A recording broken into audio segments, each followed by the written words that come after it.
tal, amigos de Entre Riendas y Caballos?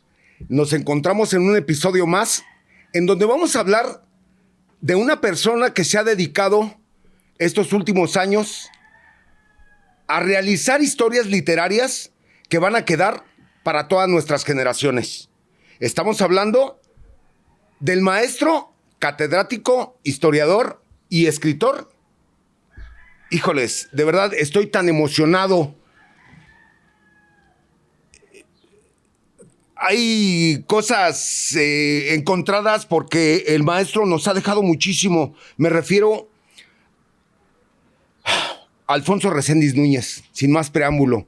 Una persona que ha entregado su vida a recopilar la historia de nuestro deporte nacional por excelencia. Maestro, es un honor tenerlo aquí. Muy amable, muchas gracias. Gracias por el espacio que nos brindan para venir a platicar de estas investigaciones, estos hallazgos, estas búsquedas que se realizan para pues volver a escribir o escribir una nueva historia. Y yo diría, casi parafraseando a don Bernal Díaz del Castillo, la historia verdadera de la charrería, ¿sí? No de la conquista de México, sino de la charrería, porque eso es lo que me llevó a empezar a investigar, ¿no?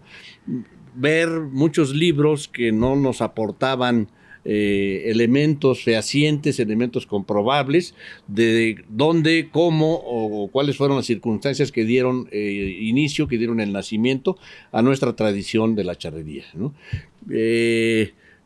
Si uno leía algún escrito, por ejemplo, de don Leovigildo Escárcega, que a su vez refiere a otro escritor del siglo XIX, decía, bueno, pues yo creo que la charrería inició en los llanos de Apan. Bueno, yo creo, esa no es historia.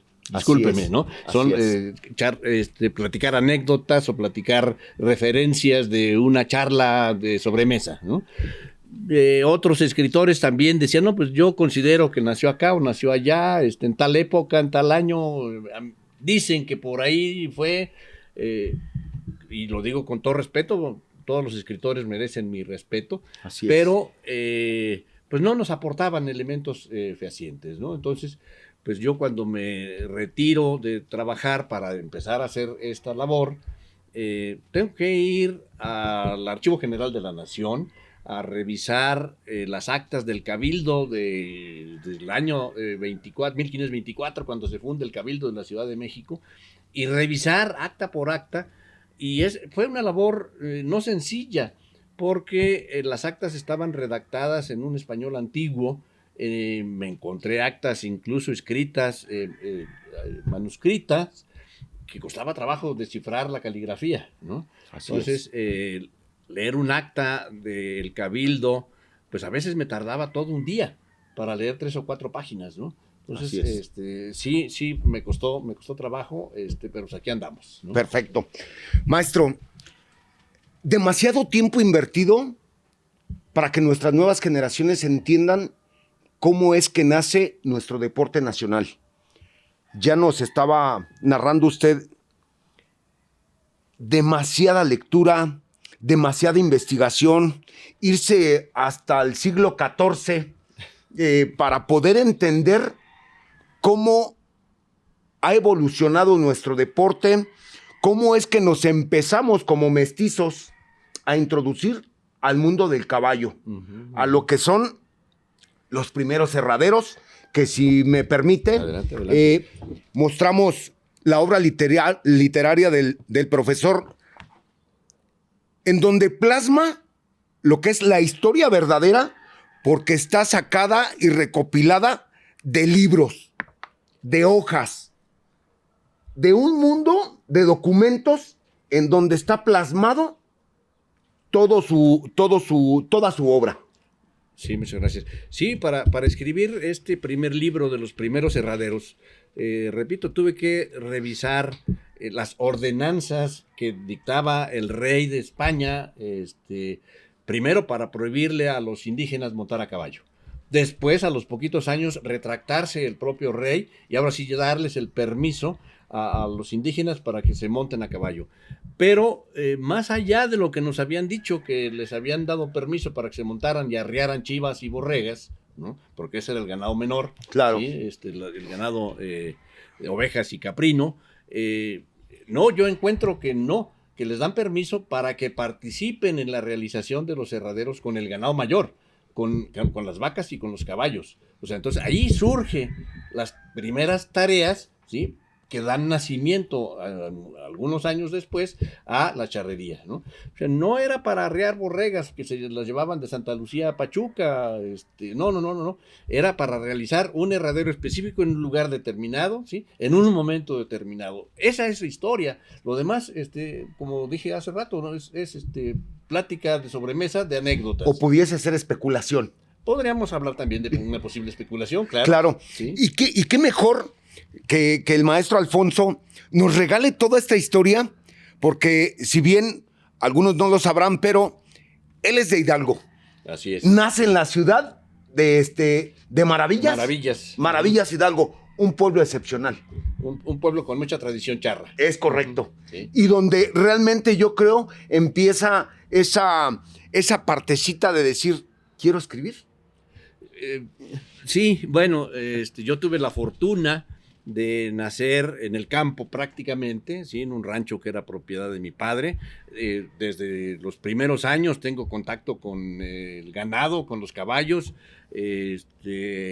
y veía, bueno, no participaba yo, pero sí veía cómo mi padre, mis hermanos mayores, las familias que se acercaban ahí para hacer el trabajo de el herrar, los novillos, las vaquillas, cada año que se hacía esa labor. De repente otra labor para descornar o para curar, etcétera.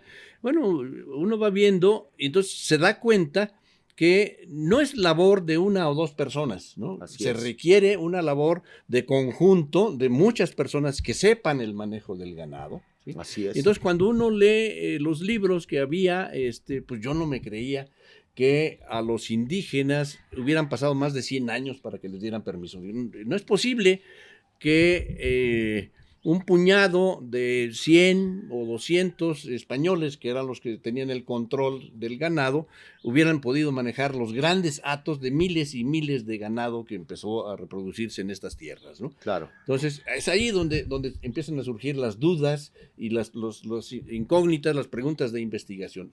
Bueno, vamos a ver si es cierto. Vamos a ver si es cierto esto que nos han platicado. Y bueno, para fortuna mía y para fortuna de los amantes de la charrería, pues nos damos cuenta que no, que lo que nos habían contado resultaban mentiras, ¿no? Imagínese nada más, profesor, y lo digo con todo el respeto del mundo, así como usted refiere, ¿cuántas personas no estaremos con esa ignorancia de la historia que nos han contado infinidad de libros y que han sido solamente basadas en suposiciones, especulaciones o pláticas de sobremesa? Así es. Sí, eso cuesta mucho trabajo borrar, ¿sí? Porque, bueno, estamos hablando de que los primeros escritos ya publicados en libros, pues se dan en los primeros años del siglo pasado, hace casi 100 años que se empiezan a publicar los libros de charrería, y en donde empezamos a encontrar historias que resultan falsas, ¿no? Así es. Luchar contra esa ya costumbre de haber escuchado y haber narrado la historia de la charrería, ahora borrarlo cuesta mucho trabajo. Así es. Yo he platicado con amigos, con compañeros, incluso del estado de Hidalgo, incluso que nos conocemos desde niños o desde jóvenes, ¿no? Y de entrada, pues no me creen, ¿no? Así es. No me creen. Entonces, a ver, ¿cómo es eso? A ver, ¿y en qué te estás basando? No, pues es que la ordenanza que dio el rey en tal fecha prohibía montar a caballo a los indígenas. Y la ordenanza que da 10 años después, el rey, para que empiecen a participar, 10 años después, nada más 10 años se tardaron en darse cuenta que no podían controlar el ganado mayor sin la participación de los indígenas. Así es. ¿Sí? Qué cosas, de verdad. En este primer libro de 7 capítulos, así es, sí, nos empieza a narrar toda esta historia basada en documentos fehacientes. Así es, sí, yo trato de escribir una historia basada en el método científico, claro, en documentos que estén comprobables, comprobados, ¿sí? para escribir una historia verdadera, ¿no? O sea, no hago algunas especulaciones.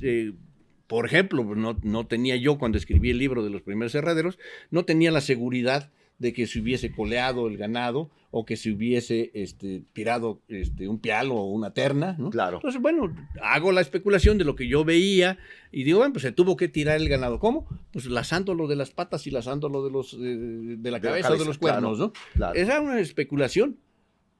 Y bueno, hasta ahí yo consideraba válida esa especulación. Así es. Pero, ¿cuál sería mi sorpresa? Que en el paso de los años, una vez que ya estuvo el libro, me toca la oportunidad de acudir a Tepeapulco. Sí. Y entonces visito ahí el convento de los frailes franciscanos, que se construyó también en el propio siglo XVI. Visito ese convento y ¿cuál sería mi sorpresa? Que ahí me encuentro como si fuera una película, ¿sí?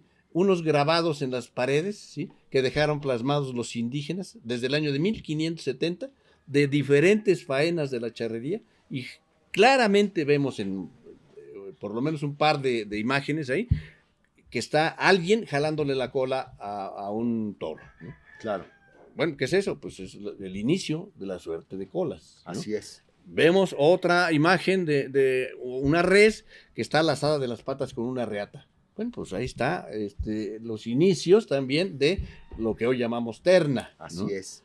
Y así me empiezo a encontrar muchas imágenes ahí. Digo, no, pues esto ya no fue especulación. Nuestros antepasados indígenas nos dejaron el testimonio de que aquí, en este lugar, se realiza un herradero con esas faenas. Así es. ¿Sí?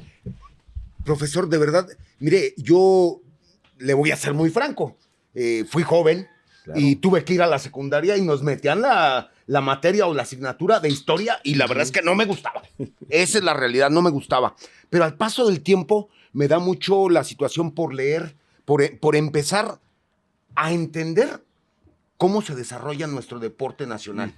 Y la realidad es que yo también estaba errado, lo debo de confesar, con la situación de que yo creía que sí, los antiguos libros, ajá, o la gente que nos decía cómo iniciaba todo esto, pues estaba equivocada. Así es. Y en un libro de verdad tan maravilloso como este primer libro que nos trae aquí el maestro Alfonso, nos explica claramente cómo va de la mano desde el siglo XVI a estas fechas. Así es. La charrería, pues siempre lo habíamos escuchado por ahí en los viejos, en algunas narraciones de las charreadas, que la charrería formaba parte de la historia de México. Así es. Bueno, es muy satisfactorio, es muy grato demostrarlo que así fue. Sí, o sea, repito, esos primeros permisos para que los indígenas participen, a 10 años de que fue la conquista de la Gran Tenochtitlán, ¿no? Eso sucede en 1521 y les empiezan a dar permiso en 1536, digo, 15 años,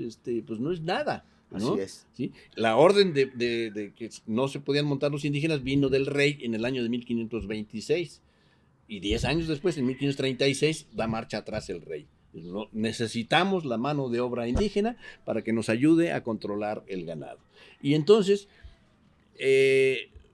esta idea que nos vendieron también en la historia oficial, en la historia tradicional que vemos en la escuela, claro, de los indígenas sojuzgados, los indígenas marginados, los indígenas sometidos, pues resulta que tampoco es del todo cierta, ¿sí? Porque entonces empieza a surgir una nueva clase social dentro de los propios indígenas, algunos ya montados a caballo. Y entonces empiezan a ver el mundo desde la altura del caballo. Es correcto. Sí, entonces, bueno, pues vemos a muchos indígenas a pie, pero también a muchos indígenas montados a caballo. Entonces surge una nueva clase social dentro de nuestras propias antepasados indígenas, ¿no?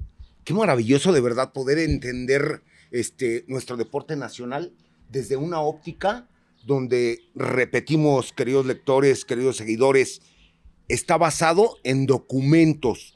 No es una especulación, es una investigación. ¿De cuánto tiempo se hace la investigación de los primeros herraderos, profesor? Me llevé 5 años de investigación, ¿sí? Y más o menos 10 meses, 11 meses para ya ordenarlo y plasmarlo en lo que sería el libro listo para que se mandara a la imprenta, ¿no? O sea, estamos hablando de 6 años de trabajo. Claro. ¿Sí? No fue sencillo. Esos 6 años de trabajo fue ir al Archivo General de la Nación, pasarme meses completos allá, desde las 8 o 9 de la mañana hasta las 4 o 5 de la tarde, todo el día ahí metido revisando papeles, ¿sí? Y tomando notas, porque no puede uno sacar fotocopias de los papeles, ¿no? Así es. Está prohibido. Entonces, bueno, pues a lápiz y papel, ¿no? A lápiz y papel en libretas y libretas y libretas. Y luego, ¿y ahora cómo lo ordeno? Bueno, pues a ver, empiézale otra vez a pasar acá, haz otras notas, pasan limpio, revisa acá. Esto, pues toma la fecha precisa, quién emite esa ordenanza, en dónde, por qué, etcétera. Entonces, eso es lo que queda plasmado acá, ¿no? Qué gratificante de verdad que en su persona, maestro, se haya tomado el tiempo para poder primero investigar, ordenar, y yo creo que la parte más complicada, no sé, a lo mejor usted me va a sacar del error, ¿quién lo imprima? Así es. ¿Quién lo dé a conocer? Así es, ¿sí? Cuéntenos esa anécdota. A ver, bueno, una vez que se tuvo el material, digamos, ya pasado en limpio y ya ordenado, ya definidos los capítulos, etcétera, bueno, pues yo dije, vamos a la... Pero debo decir que estábamos en plena pandemia en el año del 2020. Año difícil. Muy difícil. Y justo es lo que me lleva a tomar la decisión de publicar el libro de los primeros herraderos. Yo había pensado hacer un gran libro de toda la historia de la charrería desde el siglo XVI hasta el 2021, ¿no? Sin embargo, bueno, pues me cierran el Archivo General de la Nación en marzo, finales de marzo del 2020, me cierran las bibliotecas, me cierran el acceso a las actas de cabildo de la Ciudad de México, entonces todo cerrado, entonces, pues bueno, entonces empiezo a ordenar, empiezo a escribir, y se prorroga la cierre, se prorroga otra vez y se prorroga, y estamos hablando de marzo, lo pone primero 30 días, y luego se amplía a otros 30, y luego a 3 meses. Entonces, bueno, ¿y ahora qué hago? ¿No? Entonces tomé la decisión de cortarle solamente el siglo XVI, que es lo que abarca este primer libro, ¿no? Claro. Entonces, bueno, ahora ya tengo esto, ahora voy a buscar quién lo imprima. O sea, a mí se me ocurrió la editorial, no sé si se valga. Claro que sí, por favor. Ahorita se lo cobramos, ¿no es cierto, profesor? Adelante. Editorial Porrúa, Porrúa Hermanos, o los descendientes de Porrúa, ha publicado muchos libros de charrería. Claro. Entonces voy con ellos, ¿no? A ver, me entrevisto ahí con una de las descendientes de los señores Porrúa, y me dice, no, ya hay muchos libros de charrería y no se venden. Entonces ya no nos interesa publicar. Ah, caray. Bueno, ¿y ahora a quién? ¿Sí? Entonces, bueno, pues dije, bueno, la Secretaría de Cultura, la Secretaría de Educación, no había a quien le interesara publicar un nuevo libro de charrería con datos verídicos. Claro. ¿No? Y ese era mi argumento, es que esto trae fechas correctas, trae fechas precisas, trae referidos leyes, decretos de su momento, etcétera. No. Ya me estaba yo decepcionando, me estaba yo desesperando. Fueron un peregrinar de meses y tocar una puerta y tocar otra. Y se viene el cambio de mesa directiva de la federación. Y entonces dije, pues a la federación le debe interesar. Claro. ¿No? A la federación le debe interesar. Se acababa de elegir un nuevo presidente del consejo directivo. Estamos hablando del periodo de José Antonio Salcedo. Así es, exactamente. Es correcto. Se acababa de elegir Antonio Salcedo como presidente. Llego, lo entrevisto y me dice, no. Oye, pero es que mira, está esto y son datos. No, todo el mundo sabe ya que es Hidalgo. Sí, pero si tú revisas todos los libros que hay, dicen, pues yo creo que por acá, por allá, más o menos a finales del siglo XVI, más o menos a la segunda mitad, más. No, le dije, aquí ya traigo la fecha. Claro. Sí, aquí traigo las fechas y traigo esto. No. Ah, caray, bueno, si a la federación no le interesa, pues yo ya me lo sé, ya me lo aprendí y pues me quedaré con esa satisfacción de que ahora ya hay una nueva historia. Claro. Y recurro a la Secretaría de Turismo del Estado de Querétaro, que en aquel entonces estaba el licenciado Hugo Burgos, Es correcto. aficionado a la charrería, a quien yo había tenido la oportunidad y gozo de su amistad, creo. Entonces, pues ya pido la cita con él, le llevo mi borrador, le digo, oye, mira, pues tengo esto, apóyame para publicarlo. Entonces lo revisa, ¿qué trae de nuevo? Me dice. Dije, bueno, pues mira, por ejemplo, los primeros permisos no se dan en el 1619, sino se dan en 1536. Ah, caray. ¿Sí? Le dije, y además no se dan para que arreen chivas y borregas, sino se dan para que se monten a participar en un herradero de toros y caballos. Ay, no, a ver, ¿y qué más? Entonces le empieza a platicar varias cosas, ¿no?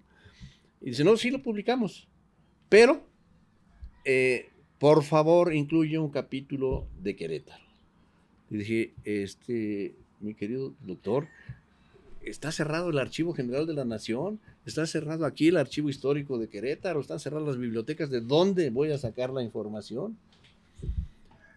Te doy una carta para que vayas al Archivo Histórico de Querétaro. Ah, bueno, si me dan el permiso, claro. Pues yo me dedico no sé cuántos días, 15 días, 20 días, un mes o cuánto me vaya a tardar, no lo sé. Pero yo incluyo, ¿no? Y bueno, tenía una buena amistad con quien era el cronista de Querétaro en aquel entonces, el doctor Andrés Garrido del Toral, que en paz descanse, ¿sí? Que por cierto me escribe el prólogo del libro de los primeros herraderos, ¿sí? Entonces, oye, mi querido compadre, nos decíamos compadre, no éramos compadres, nos decíamos compadre, oye compadre, tengo esta tarea, ¿tienes material? Pues te doy material de toda la Fundación de Querétaro y hay que a ver qué encuentras, ¿no? Bueno, pues me empieza a mandar publicaciones y me empieza a mandar archivos electrónicos, etcétera, y pues a revisar. Y me dijo, entrevístate con fulano de tal, con el señor Lauro Jiménez, que es el cronista de Santa Rosa. Él tiene más material, y a ver qué te puede prestar. Bueno, ya empiezo ahí a recopilar, accedo a los archivos del Archivo Histórico de Querétaro, empiezo a encontrar no mucho material, pero sí un material interesante, ¿no? Claro. Poco, pero muy interesante. Cuando se empezaron a poner las estancias ganaderas en territorio que no era Querétaro en aquel entonces, ¿no? Pero todo lo que era el territorio de lo que fue el estado de Querétaro, ¿cuándo se ponen las estancias ganaderas? ¿De qué tipo de ganado? ¿Quién era el propietario? ¿Cuántas cabezas de ganado trajo? Etcétera, etcétera. Ah, pues aquí entonces te empiezo a hacer mi referencia y encuentro que se establecen 2 garitas que hasta la fecha funciona, una de ellas muy importante, en la zona de los límites con San Juan del Río, y ya para dar paso, o sea, lo que es la garita de ganado, la aduana el control de ganado ahí en San Juan del Río. Okay. Desde el siglo XVI está establecida esa.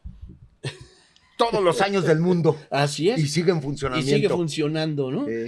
Y era el límite para el control del robo de ganado, y sigue siendo. Y sigue siendo, ¿no? Sí.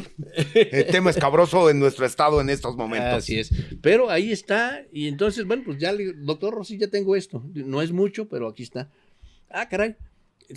Vamos con el gobernador, ¿no? Y llevamos el material con el gobernador. Una gran sorpresa del gobernador, el médico Francisco Domínguez, ¿sí? Dice, maestro, ¿cómo le hizo para encontrar estos datos?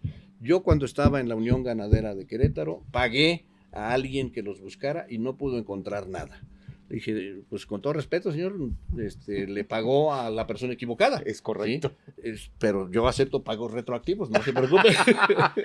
Ojalá, ¿verdad? Pero no mordió el anzuelo. Claro, sí, no.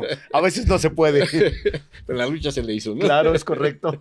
Y bueno, entonces ya le da la autorización al doctor Burgos de que se publique, y pues ahí está. Yo muy contento de que se haya publicado el libro, ¿no? Sí, y a través de la Secretaría de la Cultura.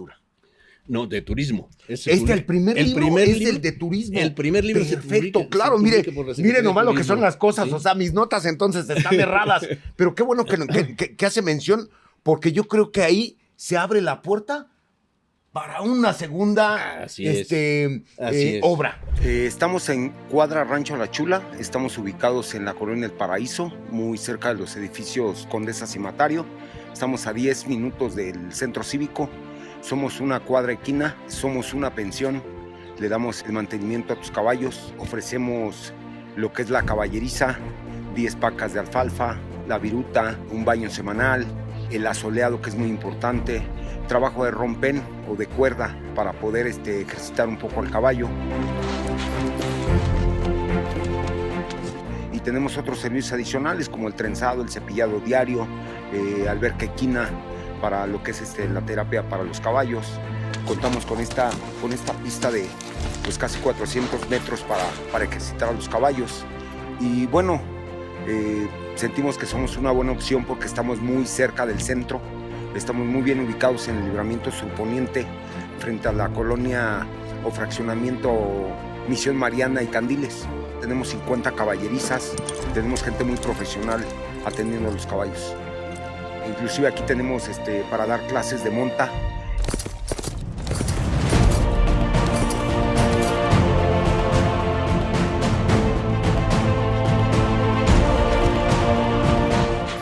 Contamos con equinoterapeutas certificados por Pedro Domecq. Tenemos un cuadro de veterinarios que nos están ayudando para tener en forma los caballos, sobre todo saludables. Te esperamos en Cuadra Rancho La Chula, Querétaro. Ven, conócenos, danos la oportunidad de servirte y sobre todo de que tu equino esté bien atendido.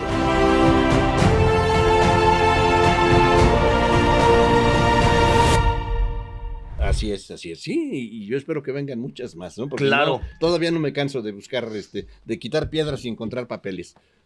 Este libro de los primeros cerraderos, podemos decir que es la historia para poder introducirnos a algo mucho más pujante, mucho más concreto, mucho más nutrido. Así es. Ahí está, bueno, cómo se dan los permisos para que los indígenas monten a caballo, para que participen en los cerraderos, quiénes fueron los introductores de ganado, Claro. quiénes fueron los que empezaron a enseñar a los indígenas, los españoles que empiezan a enseñar a los indígenas al trato con el ganado, pues que eran los arrieros. Claro. ¿Sí? Era el que llevaba y traía mercancías de México a Veracruz y viceversa, ¿no? Entonces ellos son los que empiezan a enseñarle a los indígenas cómo se trataba a los animales. Claro. No fue don Sebastián de Aparicio el primero. ¿Sí? Como Aquí se nos ha hecho saber. Como se nos ha hecho saber. Aquí está demostrado históricamente. Claro. Para cuando llega don Sebastián de Aparicio a estas tierras, ya habían pasado por lo menos 8 años de que los indígenas empiezan a tener aprendizaje de los otros españoles, ¿sí? Y refiero aquí 4 personajes previos a don Sebastián de Aparicio. Claro. ¿Sí? O sea que es una historia de verdad muy nutrida, interesante. Muy Que interesante. cualquier lector, obviamente que le guste la lectura, va a poder gozar. Así es, yo creo que es una lectura ligera a todos los que nos gusta el caballo, porque está muy referido a montar a caballo, a los recorridos que se hacían a caballo, Claro. etcétera, etcétera. Entonces, yo lo decía en son de broma, yo escribí una historia de México montado a caballo. Claro. ¿Sí? Y así invito al público a que lea como si estuviera yendo en una travesía montado a caballo, ahí lo va a encontrar referido. Ujú. Claro. Y qué mejor porque usted fue exponente de la charrería, participó mucho tiempo dentro del deporte nacional. Así es. Y digo, su hijo Pavel Ujú. sigue sus caminos, ajá. su hija Metzi. Sí, Digo sí, que sí. la verdad tengo el honor de conocer a su No, familia. gracias. Y la realidad es que,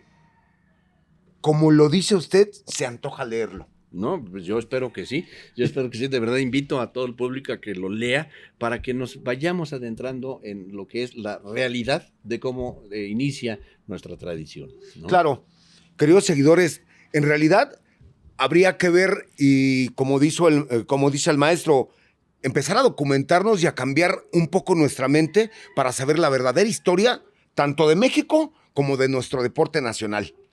Un libro muy digerible, así como lo menciona el maestro Alfonso, en donde podemos empezar a introducirnos a lo que es la historia, a lo que es esa cultura y tradición que traemos desde el siglo XVI hasta nuestros tiempos. Así es. Voy a contar una anécdota que está documentado aquí en el libro también. Cuando se dan los primeros repartos de tierra acá en la Nueva España, bueno, nos han dicho los libros de historia, ¿no? Que don Hernán Cortés asigna encomiendas a los miembros de su ejército, lo cual es correcto. Las encomiendas era: te encomiendo a este poblado, a este grupo de indígenas para que los instruyas en la fe católica, ¿no? Que los catequicen. Y en paralelo se les daban ciertas porciones de tierra para que tuvieran o dedicados a la agricultura o a la ganadería, ¿sí? Y uno de las primeras medidas para hacer el reparto de tierras era un montón. Y yo creo que esa se nos queda en la cultura. Y hoy, nos dicen, ¿cuánto tienes? Tengo un montón, ¿no? Así es. Pero era una medida de tierra, ¿sí? Un montón era 10 pasos por 10 pasos, ¿sí? Un cuadrado de 10 pasos, eso era un montón. Entonces, a los miembros del ejército de caballería se les asignaban 100 montones. A los miembros del ejército de a pie se les daban 50 montones. Miren nada más qué buena, qué buen dato histórico, porque en realidad, o sea, podemos decir que el montón puede surgir como coloquialmente. Así es. Cualquier, que no claro, era algo no medible, ¿no? Y si era medible, ¿no? Claro. Fíjese nada más. No, padrísimo. De verdad, digo, está interesante todo esto. Le prometo que lo voy a leer de pe a pa, y si me permite le daré yo mi comentario, porque en realidad he escuchado muy buenas referencias del libro. Hace poco estuvo aquí en la Casa de la Cultura, por ahí en Tejeda. Yo quedé de ir, se me atravesó algo y la verdad ahí le pido una disculpa, pero precisamente abrimos el espacio de Entre Riendas y Caballos para que usted lo haga de viva voz a todos nuestros seguidores. Pues me gustaría, si me lo permite, pasar al siguiente libro. Claro que sí, con todo gusto. Ya hablamos de sí, claro, de los primeros cerraderos, ahora vamos a hablar de este otro libro, que es el reciente, el que acabamos de presentar aquí en Tejeda y luego en los espacios de la Secretaría de Cultura allá en el centro de Querétaro, que se llama Dos símbolos de mexicanidad. Claro. ¿Sí? Me han preguntado, ¿por qué el título de Dos símbolos? Sí. Yo digo, a ver, el contenido del libro se refiere a el nacimiento de la charrería, ¿sí? Ese otro era los primeros cerraderos, Puerta de la Charrería. Claro. Este ya es el nacimiento de la charrería. ¿Sí? Entonces, como primer símbolo de mexicanidad de la charrería. Así Ahí es. está, hablamos de el nacimiento de la charrería. Siguiente símbolo de nacionalidad, el traje de charro. ¿Sí? Así es.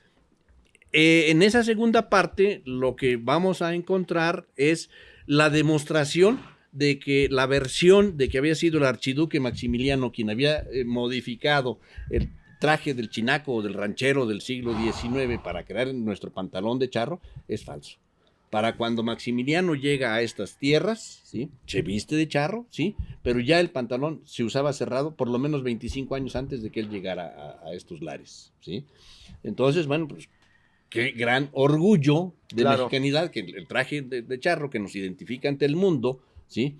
Pues resulta ser que es producto de la evolución social de los mexicanos, que no necesitamos la intervención de un príncipe austriaco para que nos viniera a modificar el traje de charro.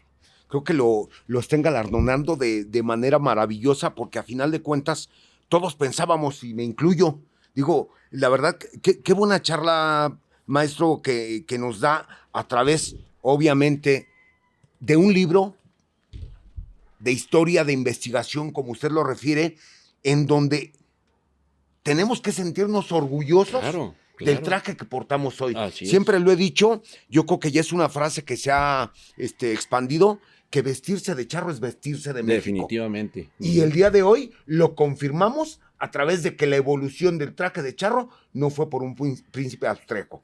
Fue realmente por una sociedad que iba evolucionando. Así es. Sí. Todo en la vida es producto de una evolución en donde participan un número infinito de personas. Es correcto. Sí, pero 100% mexicano. Así es. Y cada uno... Quiero imaginarme en esa época, a sentarme y, cerrar hasta los ojos y empezar a entender cómo se pondrían de acuerdo para que evolucionara y pudiésemos tener estas bellezas de trajes. Así es, sí, pues seguramente viendo a otras vestimentas, porque bueno, para esas fechas cuando después de la independencia de México empieza a circular por estos territorios personajes ingleses, personajes franceses que venían vestidos de otra manera. Claro. ¿Sí? Y seguramente fue influencia de ellos, yo no lo niego. ¿Sí? Claro. Pero, bueno, fue una adaptación a los trajes del ranchero que usaba con la calzonera o la pantalonera abierta de la rodilla hacia abajo, entonces lo empiezan a cerrar, ¿sí? Claro. Los primeros pantalones de charro no eran ajustados como los usamos hoy. Es correcto. ¿Sí? Entonces era lo que le llamaban en aquellas épocas el pantalón balón, un pantalón muy holgado. Así es. ¿Sí? Pero poco a poco, pues eso no era cómodo para montar a caballo. Entonces se empieza a cerrar. ¿Sí? Claro. Hay una pintura en el Museo de Chapultepec, ¿sí? De un personaje histórico para México que fue don Ignacio Comonfort, que fue presidente de la República y después fue diputado al Congreso Constituyente en México, por ahí de los años 40 del siglo XIX. Sí. ¿Sí? Hay una pintura en donde está don Ignacio Comonfort con un traje de charro, con el pantalón ya cerrado, con botonadura hasta el zapato, ¿sí? Hasta el botín, ¿sí? Claro. Pantalón gris con botonadura y una chaquetilla negra. Entonces, también ya se usaban las telas finas, claro, después de modificar el traje, ¿no? No era solamente vestirse de gamuza o de cuero, como nos habían dicho. Es ya correcto. se usaba el casimir, se usaba el paño para los trajes de charro. Y eso influencia totalmente de los ingleses. Definitivamente. Uh-huh, sí. Maestro, dos símbolos de mexicanidad. ¿Qué le llevan a poner este título que en realidad es muy emblemático? Y quiero pensar, para mí uno de mis símbolos sería la bandera, pero como charro pudiese quizás mi traje y mi montura. Así es. ¿Cómo se va desarrollando esta parte del título del libro y desarrollar lo que es ya en sí la obra? La obra. Bueno, decía los grandes escritores, pues me han dado muchas ideas para trabajar, ¿no? Claro. Un escritor de la época moderna, del siglo XX, don Gabriel García Márquez, con su obra emblemática de 100 años de soledad, Así es. dijo que el título se lo puso hasta el final, cuando terminó la obra. Claro. ¿Sí? Empieza a hacer su narrativa, su crónica de todo lo que va sucediendo y empieza a ocurrírsele, bueno, le pondré Macondo, la historia de Macondo, la historia de Úrsula, la historia de acá, la historia de allá. Y cuando pues ya está terminada la obra, resulta ser que hacía una narrativa, un relato de una historia de un cierto pueblo, ¿no? Claro. De más de 100 años. Así ¿sí? es. Pero de personajes que se la pasaban prácticamente solos. Así es. ¿Sí? Y entonces de ahí viene el título de 100 años de soledad. Con esta obra pasó casi lo mismo. Ok. O sea, yo planteo el primer contenido del nacimiento de la charrería como un tema independiente de investigar. Bueno, ya lo termino. A mí me encanta visitar los museos, ¿sí? Vuelvo a ir al Museo de la Charrería. Sí, vuelvo a ir porque ya había ido muchas veces, pero siempre uno encuentra algo nuevo, ¿no? Claro, Sí, y más en ese hermoso recinto que es el convento de Montserrat. Así es. Entonces, bueno, voy otra vez al Museo de la Charrería y encuentro una tableta que decía que al archiduque Maximiliano de Habsburgo se le debía la modificación del traje de charro. Ya la había visto, pero a lo mejor no me había caído el 20, ¿no? Claro. ¿Será cierto? Primera pregunta, ¿no? Claro. ¿Será cierto que a Maximiliano, digo, no, a mí no me caía el 20, como se dice, ¿no? Coloquialmente. Él llega en una época de mucha convulsión en el país. Así es. Llega en plena revolución por la intervención francesa primero, las leyes de reforma, etcétera, etcétera, ¿no? Tuvo el tiempo así de sentarse a pensar, a diseñar, a copiar, a lo que sea, para modificar un traje que ni siquiera era suyo. Así es. Era de otro país. Y que a lo mejor ni lo entendía. Y que a lo mejor ni lo entendía. A mí como que así de entrada, en ese momento me cayó el 20 como que podría no ser cierto, ¿no? Así es. Entonces, bueno, empiezo a investigar, reviso la historia, reviso cuándo se le invita a Maximiliano, me encuentro una carta de quien fue su secretario particular después acá ya en México, en donde él refiere que cuando se le invita a venir como emperador de México, ¿sí?, él se manda a hacer un traje de charro con un sastre francés. O sea, caray. Entonces, desde allá lo modificó. A ver, vamos a ver, ¿qué se mandó a hacer? Claro. Entonces, empiezo a buscar la documentación, resulta que le pone a ese traje de charro águilas mexicanas y águilas francesas, que desde aquí le mandan la botonadura de plata al señor para que se la ponga al traje, pero ya el traje ya estaba diseñado. Claro. Ya estaba con el pantalón ajustado, etcétera. Entonces, no fue él, ¿verdad? Así Pero es. ¿cómo da? Entonces empiezo a revisar papeles y me encuentro con que las cámaras fotográficas, primeras cámaras fotográficas que llamaba el daguerrotipo, ¿sí?, que llevaban el nombre de un personaje francés de apellido Daguerre, ¿sí?, Ok. se inventan en 1839 en París, ¿sí?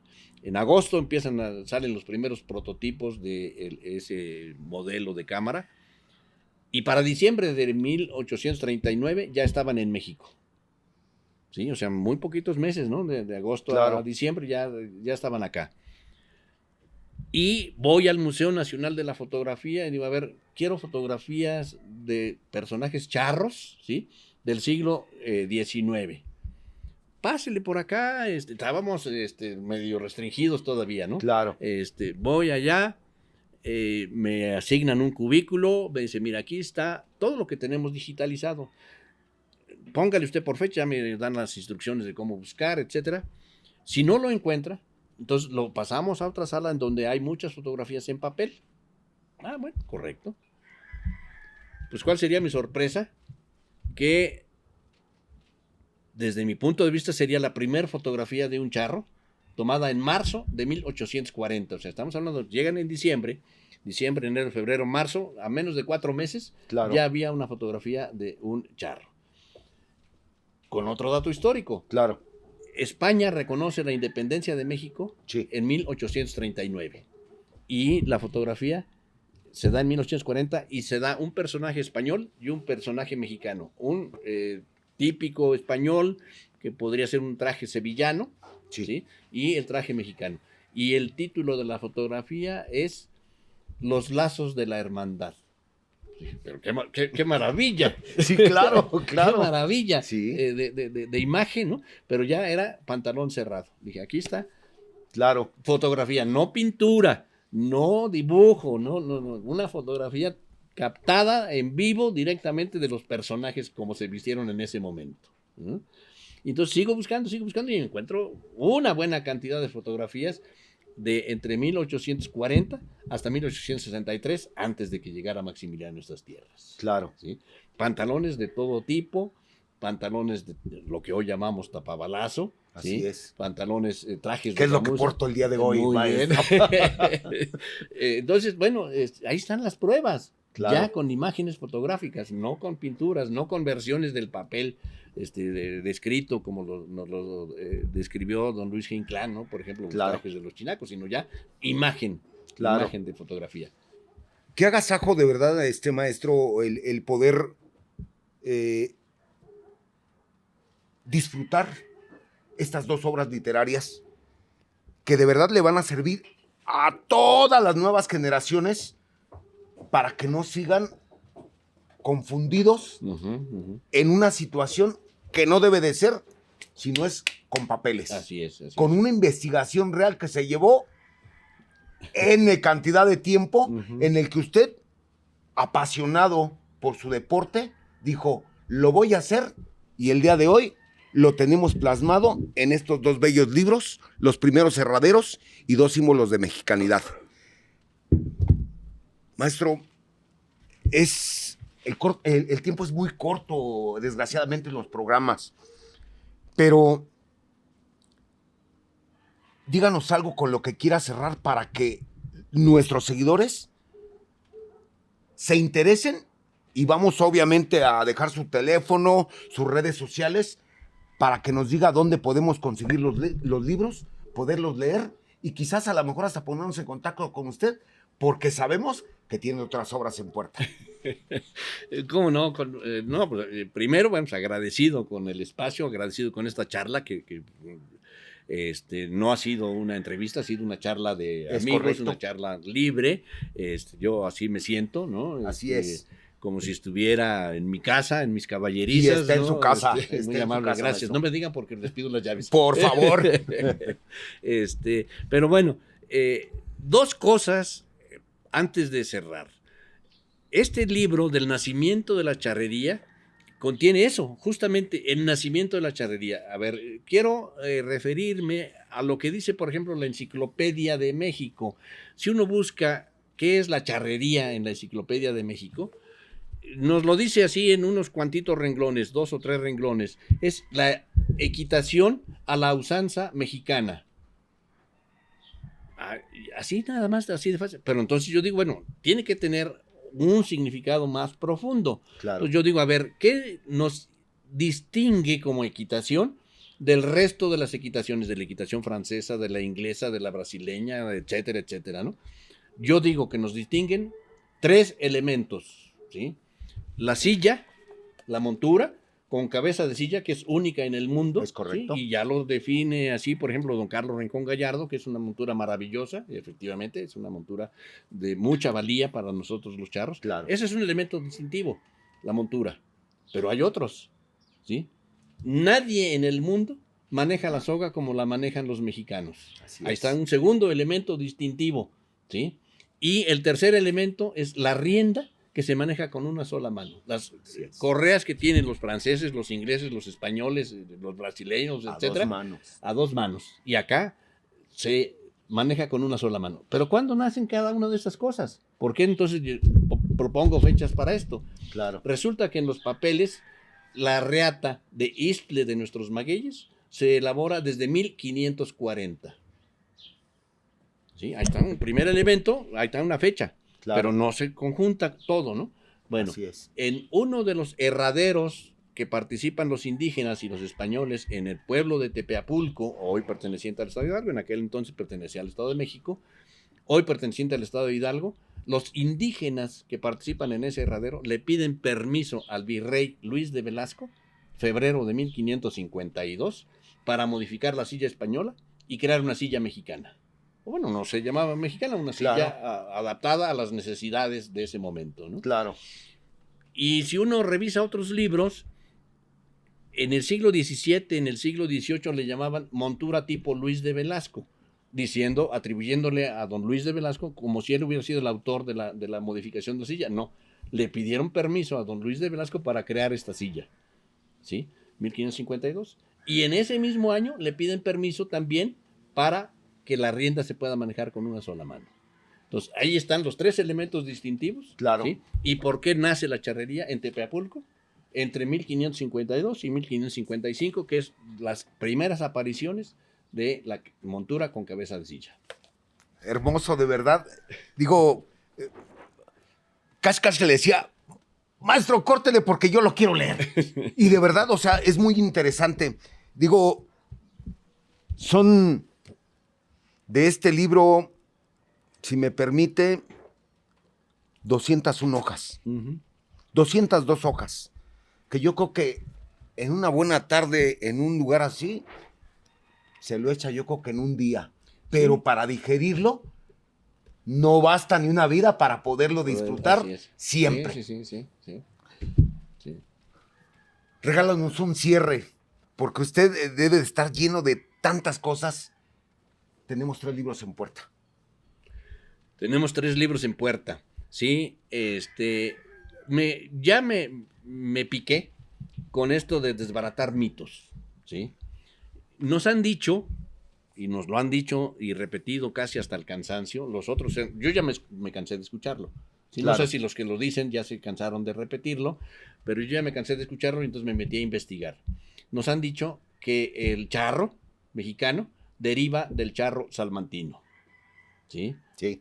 Bueno, eso nos han dicho. Bueno, pues yo estoy ya investigando y estoy así a 2 minutos de demostrar que no es cierto. ¿sí? Voy a hacer un adelantito. No venimos del charro salmantino. ¿sí? También nos han dicho que el traje de charro viene del traje de charro salmantino, ¿sí? Estoy investigando otra vez desde el siglo XIII, XIV en España, cuáles eran las vestimentas, cómo evoluciona la vestimenta allá, etcétera, etcétera, etcétera, cómo llegan las vestimentas acá, cuándo fueron las modificaciones, las adaptaciones, etcétera. Y les puedo decir un dato. Poquitos años antes de la independencia de México, cuando nos independizamos de España, o sea, estamos hablando de 1808, 2 años antes de la independencia, el traje de Salamanca, el traje de Sevilla, el traje de Córdoba, el traje de Valencia y el traje de México era prácticamente el mismo. ¿De dónde derivamos? Del de Valencia, del de Salamanca, del de Sevilla, ¿sí? Y resulta que no derivaba de ninguno. Los reyes emitían órdenes para cómo se debería vestir toda la población de los territorios españoles. Y México era territorio español. Claro. Entonces, por leyes, todos tenían que vestir iguales. Claro. Viene en España un acontecimiento que cambia la historia de España y cambia, refleja a México, que son las Cortes de Cádiz. Claro. Y en ese momento se corta esa ley, se acuerda por la Convención de Cádiz, los diputados de Cádiz, que ya todas esas disposiciones se abroguen. Y entonces empieza, a partir de 1808, la evolución del traje mexicano, la evolución del traje salmantino, del traje sevillano, etcétera, etcétera. Cada quien va por su camino. Claro. Híjole, profesor, lo vamos a tener que invitar nuevamente para que nos traiga todas esas obras literarias. Esto queda inconcluso. Es muy corto el tiempo. Dejo nuevamente los primeros cerraderos, 2 símbolos de mexicanidad. El maestro Alfonso Reséndiz Núñez, catedrático, servidor público por mucho tiempo y amante de la charrería, de nuestro deporte nacional por excelencia. Amigos entre riendas y caballos, fue un honor tenerlo aquí, profesor. Muchas gracias. Le agradecemos mucho, de verdad, que se haya tomado el tiempo para venir a su casa. Están las puertas abiertas, esperando que esas obras literarias las podamos tener aquí nuevamente. El agradecido soy yo nuevamente. Muy amable, y cuantas veces me permitan entrar por esa puerta, yo estaré aquí presente. Dijo él, le vamos a tener que dar las llaves. Le agradecemos a nuestros patrocinadores: Forrajera y Veterinaria Las Bugambilias, Pozolería La Querencia, Veterinaria y Forrajera Las Bugambilias, al doctor Juan Manuel Elizalde, traumatólogo ortopedista, a Hamburguesas El Mirador, a Cheques Cecinas, a As Productos Veterinarios, a Cabaña Los Girasoles, Belmont Elite, bueno, una gama de todas las personas que nos han apoyado para seguir con el proyecto. Y también a Turismo del Estado de Querétaro, a la licenciada Adriana Vega Vázquez Mellado. Esto es Entre Riendas y Caballos. No te olvides regalarnos un like y suscribirte. Te esperamos el siguiente episodio. Muchas gracias.